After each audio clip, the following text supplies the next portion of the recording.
45 ya. Al-Fatihah ila hadratin Nabi Mustafa Sayyidina Muhammad sallallahu alaihi wasallam wa ala alihi wa sahbihi wa dzurriyyatihi Ahmad khususan ila hadratin Syamna Taila Syakal Imam Qutb Abu Hasan al-Asyadili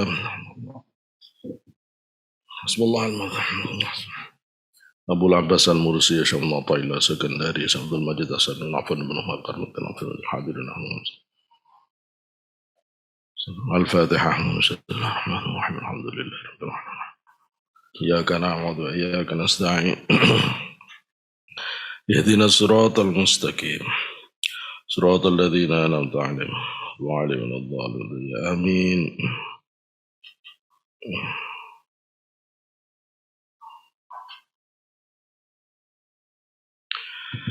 بسم الله الرحمن الرحيم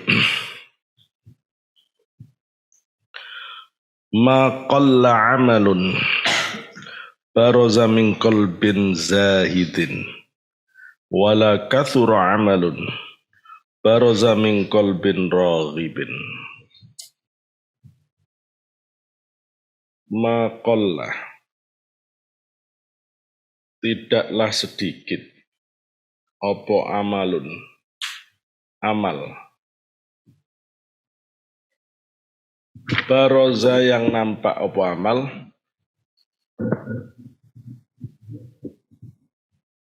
baroza ay adharoh yang nampak apa amal min qalbin dari hati zahidin yang zuhud. Amal yang muncul dari hati yang zuhud itu tidak pernah sedikit. Meskipun amalnya sedikit, kalau orangnya zuhud itu nilainya banyak. Wala kathura dan tidak banyak opo amalun amal baroza kang nampak opo amal min qalbin dari hati rohibin yang mengharap dunia, mencintai dunia. Amalnya orang ahli dunia itu meskipun banyak nilainya sedikit. Amalnya orang yang hatinya zuhud meskipun sedikit banyak. Ya, meskipun sedikit banyak. Ini insya Allah materi ini cukup berat bagi mahasiswa. Ini untuk jamaah mikrob yang sudah torekotan. Nah ini insya Allah yang sudah sepuh-sepuh ini udah mulai ngerti. Yang penting ngerti dulu, prakteknya nanti. Sekarang harus repot teman-teman. Suruh tidak senang dunia yang repot. Yakni maksudnya annal amala as-sadira, sesungguhnya amal as-sadira yang menyandar minaz zahidi dari orang yang zuhud fit dunya dalam hal dunia. Zuhud itu artinya tarku maili ila dunya. Ya, maksudnya hatinya nggak tertarik pada dunia. Katanya Sayyiduna Abu Bakar waktu menemui Imam Qutb Abu Hasan al-Asyadili di dalam mimpinya, beliau mengatakan pada Imam Qutb Abu Hasan al-Asyadili, cirinya orang yang zuhud itu kalau ada dia enggak, kalau dunia itu ada di hadapannya, dunia itu nampak kecil. Tapi kalau dunia itu enggak didapatkannya, dia enggak bingung mencari. Itu cirinya. Sampai wis iso gitu. Ya repot, kuliah nyari nilai kok ya. Kuliah biar dapat pangkat, biar punya pekerjaan, biar punya ya repot. Ya. Padahal sampai tidak mikir itu ya mesti dapat. Niat kuliah lillahi ta'ala ya pasti punya nilai bagus. Niat lillahi ta'ala ya pasti. Ya gak mungkin orang lillahi ta'ala itu terus nilainya jelek gitu. Mosok karena Allah malah jelek. Itu orang Tidak paham. Orang berbuat karena Allah itu harusnya top level. Tapi kalau berbuat karena manusia saja sebegitu hati-hatinya, sampean berbuat karena nyari uang saja begitu seriusnya. Mosok berbuat karena Allah terus teledor. Itu kan ceroboh itu. Berarti dia tidak ngerti Gusti Allah.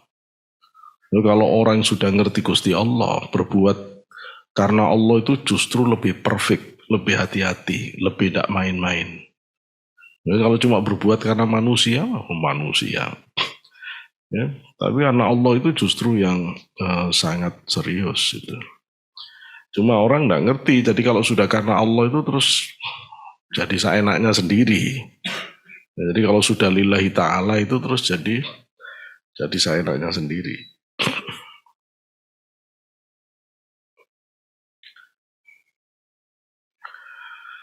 Annal amala sesungguhnya amal asodiro yang menyandar minaz zahidi dari kezuhudan, dari orang yang zuhud fit dunya dalam hal urusan dunia itu khobarnya anna itu kathirun banyak fil makna dalam maknanya wa ingkana senajan ono opo amal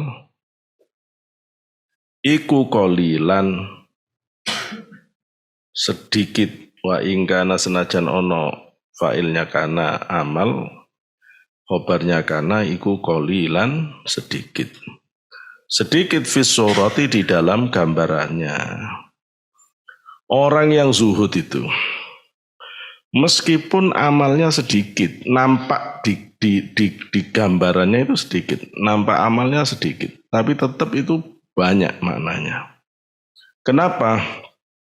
Lisalamatihi minal afatil qadihati fi qabulihi minar riyai. Lisalamatihi karena keselamatan amal, keselamatan amalnya zahid tadi,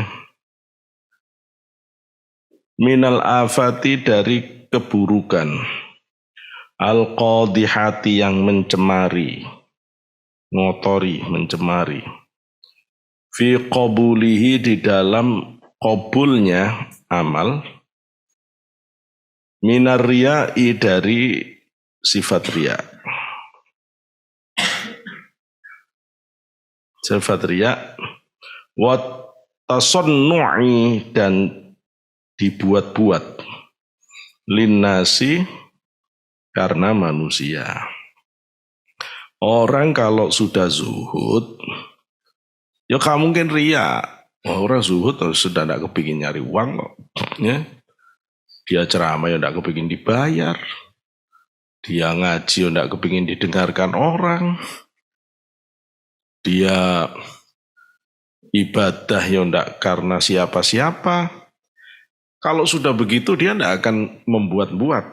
Tidak akan di model-model gitu loh. Tapi kalau saya itu nyari popularitas, itu pasti ini tak desain. Oh ini harus pakai background yang bagus. Terus kita kalau perlu pakai buzzer supaya nanti yang like banyak. Nah itu jadi dibuat-buat. Terus kalau ceramah saya harus pakai intonasi Assalamualaikum gitu. Terus akhirnya pakai, nah itu jadi dibuat-buat tasannu linnas. Jadi terus dibuat-buat semua. Kalau sudah begitu itu ciri orang nggak zuhud sudah. Terus di make up dulu, ada tim make upnya, dipupuri, pupurnya bayi, kapok, keluar jadi kayak toyol. Masya Allah, saya dulu disuruh masuk TV, gak mau, saya takut dibedakin. Pernah dulu ngisi di Nabawi TV. Seru. Nabawi TV kan TV-nya Habib. Kalau ngisi tidak pernah ada rias-riasnya. Jadi kalau istri saya sudah lihat, tadi itu menceng, ininya menceng. Saya tidak pernah ngereket, menceng, moncong. Yang penting ngaji. Ya iya dulu topinya miring begini. Oh, santrinya alim-alim. Ya. Jadi orang yang benar-benar zuhud itu sudah lepas dari ria, tidak tasono. Ria itu banyak. Ria itu banyak. Kepingin dipuji orang itu ria. Takut karena orang itu ria. Saya ngaji kepingin dipuji orang. Ria. Saya tidak berani tampil di depan masyarakat karena tidak enak sama masyarakat. Itu ya ria. Gitu loh ya. Sama aja itu ria juga. Saya seneng ketika orang tepuk-tepuk tangan. Ya ria. Gitu loh ya. Saya kecewa kalau nggak ditepukin. Ya ria. Gitu loh ya. Saya sudah niat lillahi ta'ala. Terus kamu cerita-cerita. Pak Sodiko kalau nerangkan itu enak. Terus saya seneng. Ya ria. Gitu loh ya. Saya ngungkit-ngungkit amal saya. Ya ria. Gitu loh. Jadi ria itu banyak jenisnya. Gampangnya pokoknya masih ada yang selain Allah di hatimu itu ria. Ya, kalau sudah benar-benar lillahi ta'ala. Tidak ada yang selain itu di hatimu. Baru itu namanya mukhlis. Mukhlis itu, ikhlas itu murni. Kalau murni itu tidak boleh ada campurannya. Kalau ada campurannya namanya tidak murni. Terus sampean ngaji ini karena apa? Ya harus karena ikhlas. Makanya di sini ini ya apa harus bisa berlatih ngaji itu ikhlas. Paksa-paksain ikhlas. Dia absen tidak dia absen karena memang sampean nyari ridhonya Gusti Allah. Gitu loh ya. Jangan terus nunggu diketai temennya. Ayo bro turun dah. Baru turun. Wah sampean ngaji nih hikam kelakuannya. Sudah boleh ya betul harus belajar. Jadi kalau orang sudah zuhud maka selamat perbuatannya itu dari riya dan tasonnu. Tidak karena dibuat-buat untuk manusia. Tapi seumur jenengan ini ya wis wajar lah ya. Umur segini terus disuruh langsung ikhlas total ya gak bisa. Terus baca dulu saya seumur kamu ya sama lah ya. Mau ngaji dia enak-enakan ya wis ndak apa-apa wayahe ya. Tapi ya jangan itu yang digedekan. Tetap niat karena Allahnya digedekan. Ya. Jadi belum bisa hilang semua motivasi batin karena Allah, karena selain Allah. Yang selain Allah itu hilang sama sekali, tidak bisa. Tidak bisa. Kamu sih pasti kepingin prestasi. Kamu sih pasti kepingin nilai. Kamu sih pasti kepingin dibayar. Dibayar itu. Kamu loh rasanya uang aja belum tahu. Rasanya dapat uang banyak belum ngerti. Terus sekarang disuruh zuhud. Zuhud apa? Dapat uang aja belum suruh zuhud. Gitu loh ya. Saya dulu sama putranya kiai besar di kamar berdua. Dia bilang, kalau aku tidak mau masuk torekot, aku tidak mau tasawuf. Loh kenapa Gus? Aku terus oke. Saya belum kaya. Saya pengen kaya dulu dah. Saya pengen tahu rasanya dunia dulu nanti baru zuhud. Lah aku belum tahu dunia terus suruh zuhud. Itu zuhud opo? Ya benar juga sih ya. Benar juga. Kalau kamu belum tahu manisnya dunia terus disuruh meninggalkan dunia, ya kamu kelangenan. Gitu loh ya. Kelangenan. Tapi kalau orang sudah tahu dunia, meninggalkan dunia, itu baru zuhud. Ya. Jadi terus bagaimana? Ya gak apa-apa. Ya memang waktunya. Tapi niat karena Allahnya digedekan. Niat karena Allah digedekan. Suaramu bagus. Terus ngaji. Ya. Tidak mungkin kamu ngaji tidak kepingin didengar orang. Buktinya begitu mic-nya mati kamu terus berhenti tidak ngaji. Ya, kan berarti kan karena tidak ada yang dengerin. Gitu loh ya. Berarti mic-nya enak, ngajimu tambah enak, gitu loh ya. Berarti kan kamu lil mic, gitu ya. Tapi ya gak apa-apa, ya memang waktunya begitu masih. Cuma tetap saja meskipun ada dorongan yang selain Allah, yang Allahnya itu kuatkan. Enggak, aku tetap karena Allah. Bahwa belum bisa lepas dari yang selain Allah, nanti pelan-pelan itu terus ditekan. Enggak, aku enggak nyari ini. Walaupun ya tetap ada di hatimu, tapi tetap tekan, enggak, aku niat karena Allah. Ya, niat karena Allah, terus begitu. Nanti kalau sudah umur 40 itu mulai serius, ya. Mulai serius, apalagi umur 50 kayak saya udah nggak bisa, ya, itu harus dibersihkan benar. Setiap ini ditata, ditata. Kadang-kadang yang muncul penyakit begitu itu. Kalau saya kalau sudah muncul begitu, tak doakan kok, mugo-mugo orangnya lupa nggak ngasih uang, terus lupa beneran, kapok kamu gitu. Jadi biar belajar ikhlas beneran.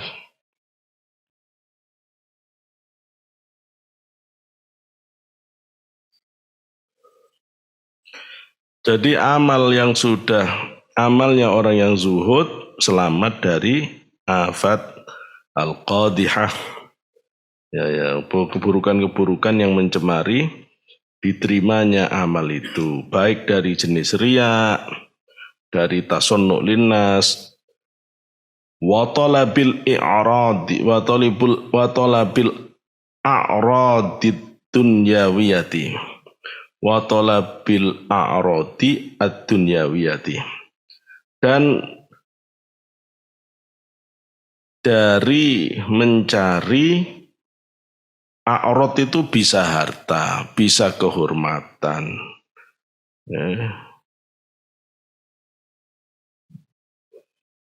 Harta ad-dunyawiyati kang bangsa duniawi. Orang yang zuhud itu bersih, amalnya dari keburukan riya, dibuat-buat karena manusia, dan karena mencari harta kehidupan duniawi. Bi khilafis sadiri minar raghibi fiha. Bi khilafi berbeda dengan as-sadiri, dengan orang yang menyandar, as-sadir orang yang menyandar, minar raghibi dari ar-raghibi yang raghib fi itu artinya orang yang cinta kepada dunia. Ya, berbeda dengan orang yang menyandar pada cinta dunia. Dan mana kalau orang menyandar pada cinta dunia, fa innahu, karena sesungguhnya as-sadir minar raghibi fiha, orang yang menyandar pada dunia, orang yang seneng dunia, orang yang kedonyan, alal aksi, pada sebaliknya, min dzalika, dari keadaan yang demikian. Kalau orang zuhud itu amalnya bersih dari riya, dari tasonnu, dibuat-buat, dan dari orientasi mencari harta, pangkat, kehormatan duniawi, maka orang yang cinta dunia sebaliknya, gitu loh. Maksudnya sebaliknya, amalnya itu isinya riya tok. Makanya harus dikasih obat flu, biar ndak riya. Isinya riya dan tasonnu, dibuat-buat, ya, dan orientasinya memang nyari dunia, bayarnya sedikit tidak datang lagi, gitu loh ya. Kamu lupa nggak jemput, tidak datang lagi dia. Repot ya begini nih ya. Ya segitu orang kalau seneng dunia itu begitu. Semua kita akan diuji oleh Allah begini. Ya murid ya kiai. Kiai. Apa jadi kiai itu apa enak? Juga enak, ujiannya lebih berat ya. Mau jadi kiai, saya kok yakin ya, di antara sampean nanti ini ada yang jadi kiai besar. Ada kiai besar. Hati-hati loh sampean ya. Kalau kemudian sampean punya santri kaya raya, hati-hati. Itu tantangan dari Allah itu. Sampai hatimu tertarik pada orang itu, habis ya. Tuhanmu ganti. Kamu ganti bertuhan kepada muridmu. Sak jelek-jeleknya kiai itu. Sampai kamu kepikiran, kamu habis kamu di hadapan Allah. Dan itu tidak gampang. Terus kamu cuma perhatian pada dia, tidak perhatian pada santri yang lain. Tidak boleh gitu itu. Tidak boleh. Kalau di sini bukan saya tidak hormat kepada orang-orang yang hebat-hebat di majelis ini. Tapi ya karena saya takut. Saya takut kalau rusak hati saya. Tapi walaupun saya sebenarnya tetap tidak bisa ya tetap harus dihormati orang. Sayyidah Aisyah itu memberikan penghormatan yang berbeda antara orang yang punya kedudukan tinggi di masyarakat dengan orang yang biasa. Ketika ditanya, Sayyidah Aisyah mengatakan orang itu harus tu'tikul lidhi haqqin haqqahu, harus diberikan sesuai dengan haknya. Kalau santri itu dikasih makan piringan itu udah senang, udah merasa dihormati. Biasanya tidak makan senang gitu ya. Tapi kalau orang kaya yang biasanya makannya dengan fasilitas mewah, terus mau dikasih piringan, itu ngenyek. Gitu loh ya. Maka orang itu harus dihargai sesuai dengan tempatnya. Ya kamu tidak boleh kemudian, itu berarti pilih kasih, bukan pilih kasih. Wadu'u syai'in fi mahalli. Meletakkan sesuatu di tempatnya.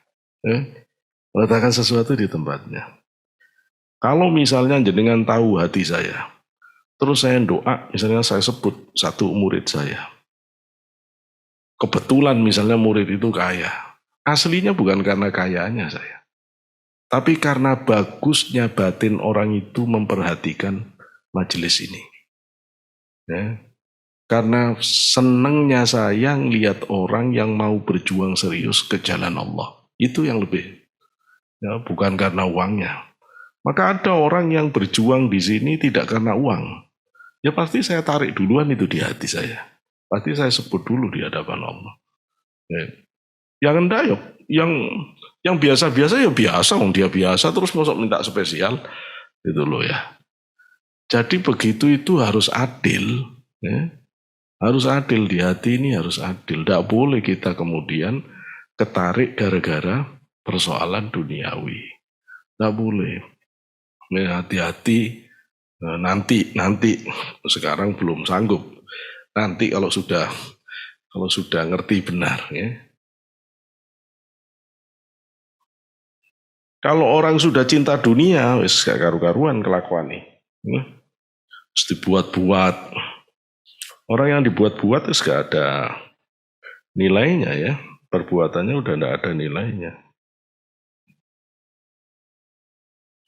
Waqad syakka ba'dun nasi lirajulin minas solihina annahu ya'malu a'malal birri wala yajidu laha halawatan fi qalbihi. Waqad syakka, dan benar-benar ragu sapa ba'dun nasi, sebagian manusia, lirajulin, kepada seseorang, minas solihina, dari orang yang soleh, annahu, sesungguhnya rajul minas solihin itu ya'malu, melakukan perbuatan sapa rajul, a'mala, ing perbuatan, a'malal birri, pada perbuatan baik, ing perbuatan baik, wala yajidu, wala, dan tidak yajidu, ketemu sapa rajul, laha, pada amal, laha, pada amal, ndak ketemu halawatan ing manis, Manis fi qalbihi di dalam hatinya. Kalau kamu sanksi, kalau kamu bertanya, kenapa ada orang soleh sudah melakukan perbuatan baik, kok enggak ketemu rasa manisnya? Kenapa kamu itu sudah sholat kok enggak ketemu manisnya dalam sholat itu? Alhamdulillah Pak, saya sholat itu kerasa manisnya. Yang kamu enggak kumur-kumur mari makan permen, ya mesti manis. Bukan itu, ya. Bukan itu. Hatimu itu masuk ke hadroh ilahiyah. Wah, berarti batinmu itu merasakan kehadiran Allah. Gusti Allah itu nyata. Hadroh ilahiyah itu nyata. Tapi syaratnya kamu harus bersih batin. Salat itu makom raf'ul hijab. Tempat Allah mengangkat hijab sehingga orang itu tiba-tiba merasa hadir di hadirat Allah. Kalau sampai kamu merasakan begini, manis sholat itu.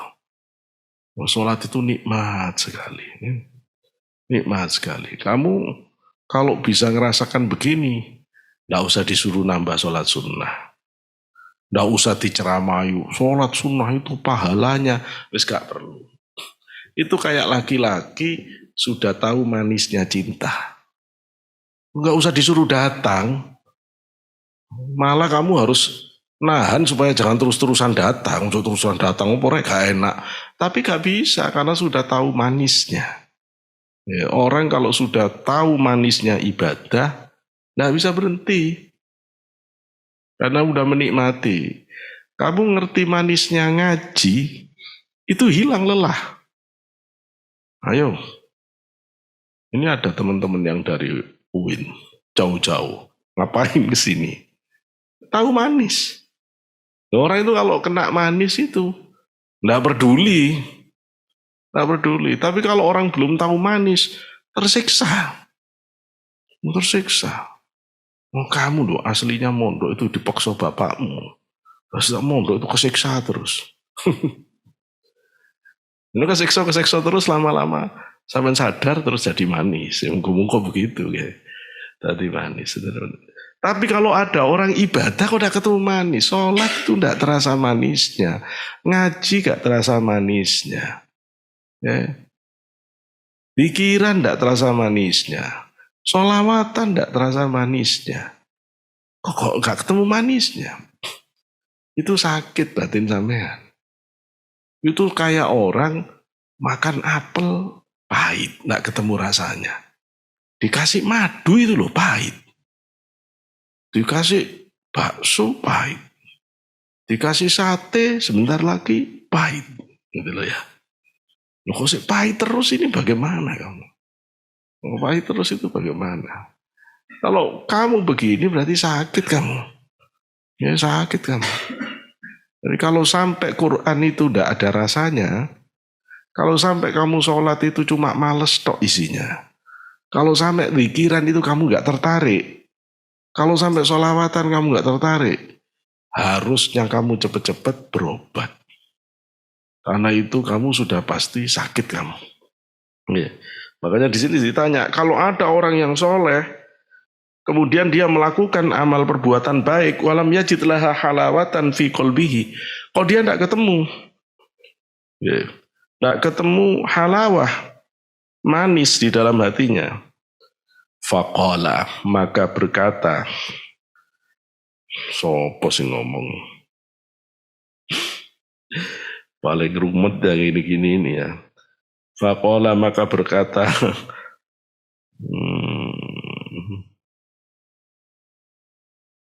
ayatnya kemana ini?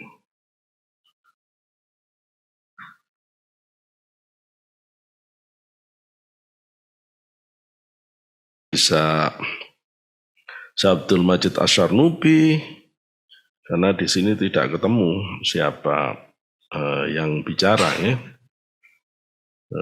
Di sini Ba'dun Nas, Ba'dun nas ya ba'dun nas berarti. Sebagian manusia. Ya berarti kalau mau dikembalikan kepada yang paling dekat, ba'dun nas. Ya.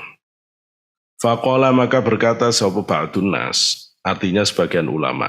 Ya. Maka berkata salah satu ulama itu, kenapa kok sampai orang sholat padahal dia sholat? Ya. Orangnya sabar, perhatian, ya. Tidak pernah maksiat. Ya. Tapi kok sholat tidak ketemu manisnya? Kok sholat tidak ada rasanya? Kenapa itu? Dijawab, faqala, li'anna karena sesungguhnya indaka pada dirimu, itu khobarnya, isimnya inna. Li'anna karena sesungguhnya iku indaka ing atase sira, apa binta iblisin. Karena sesungguhnya ada anaknya iblis pada dirimu itu. Pada dirimu ada anaknya iblis. Anaknya iblis mau gendong. Anaknya iblis sedang kamu gendong. Itu yang bikin kamu ibadah tidak bisa nikmat. Karena kamu gendong anaknya iblis. Apa anaknya iblis? Wahiyat dunia. Anaknya iblis itu adalah dunia. Kalau kamu demen dunia ya begitu ya.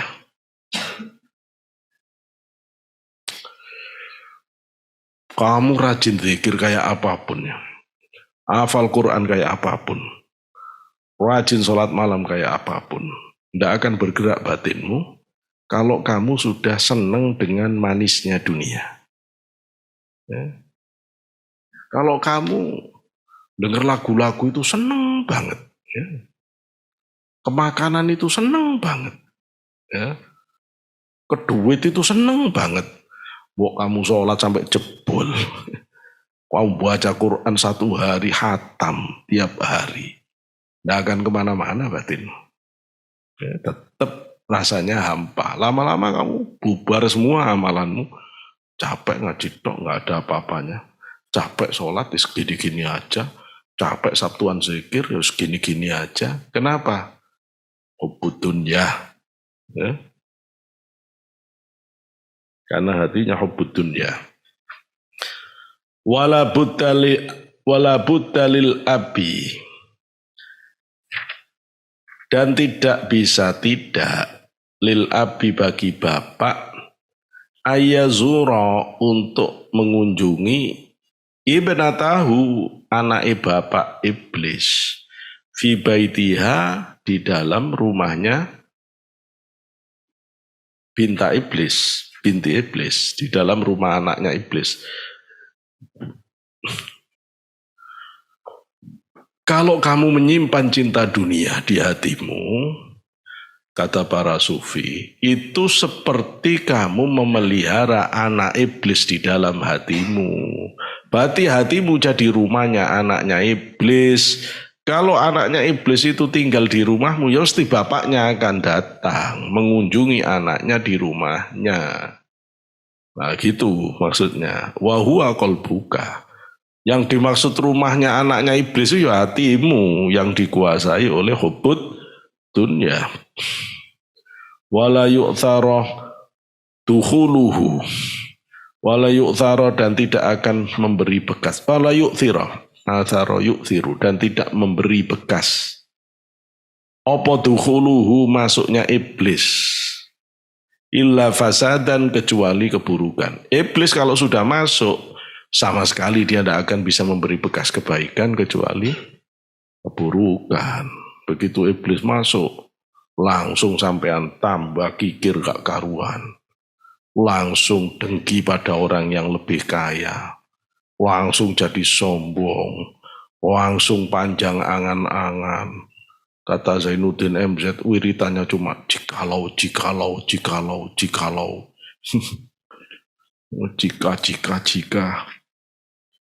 Ya Allah. Dunia itu begitu loh ya. Sampean pernah uangnya tiba-tiba banyak. Kalau tiba-tiba dapat uang banyak itu Pikiran sampean yang semula tidak ada tiba-tiba banyak pikiran kan. Waktu dikirim oleh bapaknya sesuai dengan kebiasaannya. Saya tidak tahu sampean diberi berapa. Terus pokoknya cukup untuk makan misalnya ya. Saya dikirim segitu. Ya tidak macam-macam pikiran sampean. Ya wis, pokoknya ini cukup tiap hari saya makan segini-segini. Tahu-tahu dikasih uang 10 kali lipat itu. Coba, sampean tidak muncul tidak angan-angan. Nanti saya akan begini, nah itu loh dunia. Begitu ditambah, angan-anganmu berubah. Makanya dunia itu diibaratkan oleh para sufi seperti ma'ul malih, ya, air laut yang asin. Tambah diminum, tambah rakus. Tambah diminum, tambah rakus. Tambah diminum, tambah rakus. Terus tidak ketemu kapan berakhirnya. Tidak ketemu pada berakhir. Tahu-tahu datang malaikat maut ngajak pulang mati. Bingung. Loh kok tiba-tiba udah selesai malaikat? Ya udah selesai. Dunia itu begitu. Pertama orang masih kuliah. Cita-citanya masih satu. Tamat kuliah lagi. Itu dah. Belum ngerti istri, belum ngerti suami. Pokoknya tamat sudah. Tidak ada pikiran lain. Giliran udah dewasa, semester akhir, mulai pecah pikiran. Gimana ini ya opo? Udah harus melanjutkan. Tapi juga harus sudah mulai mikir pasangan. Nah, mulai double-double pikirannya. Ya, begitu sudah kuliah, sudah S2, mikir ini kerjanya bagaimana. Terus nanti harus nikah. Kalau sudah nikah terus mikir ini bekerjanya bagaimana. Kalau sudah bekerja terus mikir nanti anak-anak bagaimana. Gimana caranya punya rumah. Cita-citanya yang penting punya rumah meskipun kecil-kecil kontrak juga enggak apa-apa. Nah macam-macam. Tapi begitu oleh Allah dikasih rezeki bisa kontrak. Berhenti enggak pikirannya? Enggak. Yang semula dapat gaji 3 juta, 5 juta itu udah senang. Tapi kemudian mikir gaji segini enggak cukup untuk sekeluarga. Nyari lagi dapat 10 juta. Berubah. Kayaknya kontrak di sini nggak memadai, cari yang agak luasan. Terus uangnya tambah banyak, gajinya bisa 20 juta. Pindah lagi, mulai nyicil. Nyicil rumah, nyicil mobil. Wes, pokoknya setiap hari mencicil terus. Gitu ya. Ya, terus gitu. Ini nggak berhenti-berhenti. Kalau sampai nggak berani hati-hati, anak-anak sekarang itu kadang-kadang nggak bisa ngukur. Ya. Saya wanti-wanti, ya. Jangan seneng utang. Ya. Mending kita tahan sabar, nggak punya daripada kita paksain utang. Kecuali kalau sampean pengusaha, itu beda lagi urusannya. Ya, kalau pengusaha dia sudah bisa ngitung-ngitung nanti untungnya segini, saya pinjam segini, itu beda lagi. Kalau memang sampean bisnismen ya udah apa-apa. Tapi kalau tipe-tipe model santri, model kiai, gak usah macam-macam. Tambah ruwet sampean utang-utang tak kuat bayar, tambah ruwet. Utang sama pinjol, pinjol semua.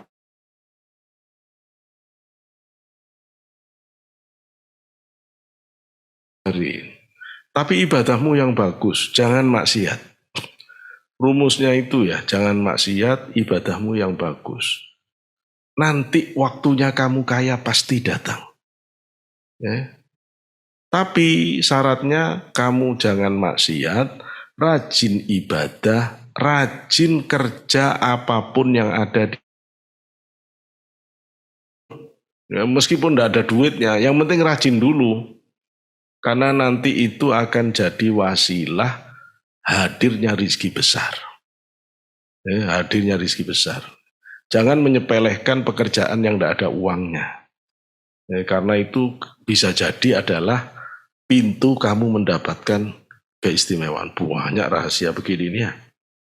Ada orang yang teman-teman itu guru-guru itu saya lihat ya. Ada guru yang ngajar cuma dapat berapa. Tapi dia tulus kalau ngajar. Guru tahfidz saya ada yang begitu itu saya lihat. Tahu-tahu apa? Orang tua murid itu ngelihat Dia ngajar yang tulus itu kesentuh hatinya. Dibuatkan rumah, dibuatkan pondok. Loh, akhirnya jadi punya pondok. Coba. Enak. Ya. Sama kayak Romo Hamid. Romo Hamid itu kalau dikasih mobil gak mau. Mobilnya ditaruh boleh, tapi tetap atas namamu. Kalau dikasih mobil, ruwet ngurusi sendiri, kata Yai Hamid. Kalau mobilnya tetap atas nama orang itu, ya urusan. Pokoknya nanti kalau saya waktunya pakai harus bagus. Tapi pikir-pikir bener ya, dulu ya, lebih pintar dari saya. Ya Allah. Ya, jadi begitu ya.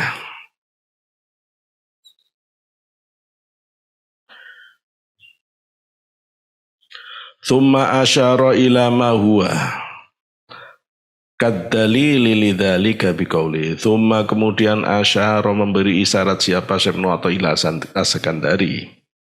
Ilama pada sesuatu huwa dia kadalili maksudnya penjelasan yang tadi itu ya.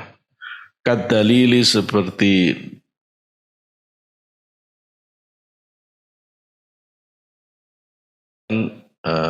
pernyataan dari Syekh Athaillah berikutnya.